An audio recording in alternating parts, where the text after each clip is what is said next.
lahat, narito na naman po at ipapasilip po sa inyo ang update natin ngayon dito sa Bgc-Ortigas Link Bridge. Tara po at samahan niyo po ako.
So mga kababayan, nag-concrete pouring sila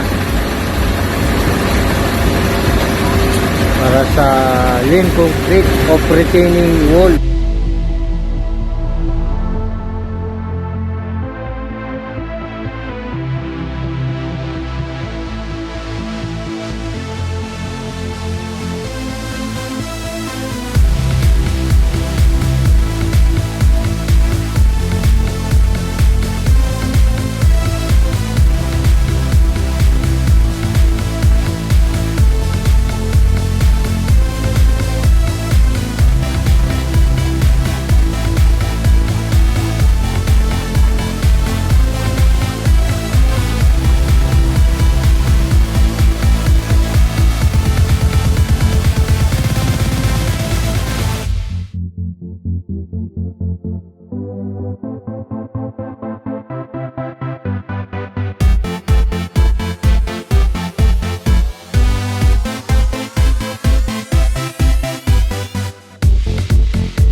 Kaya po mga kababayan, na isalpak na po nila yung unang girder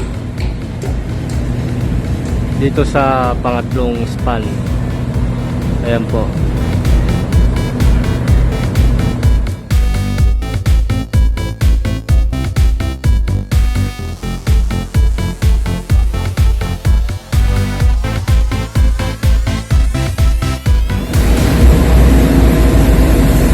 Bukod po sa paglalagay nila ng girder sa gabing ito, mga kabayan, ay nakahanda na rin po ditong pump prep equipment para sa gagawin nilang pagbubuhos dito sa pinagtugtungan ng Kalayaan Avenue at ng 8th Avenue BGC. Ayan po. Mabilis po yung ginagawa nilang mga paggawa dahil dito sa pangalawa ay inilalatag na rin yung mga steel deck para pag nailagay na ito ay mabubuhusan na rin nila. Ayan po, kasalukuyan po nilalatagan nila ng steel deck.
Hanggang dito na lang po ang update natin ngayon dito sa Bgc-Ortigas Link Rates. Maraming salamat po sa inyong panonood. God bless at mabuhay po tayong lahat.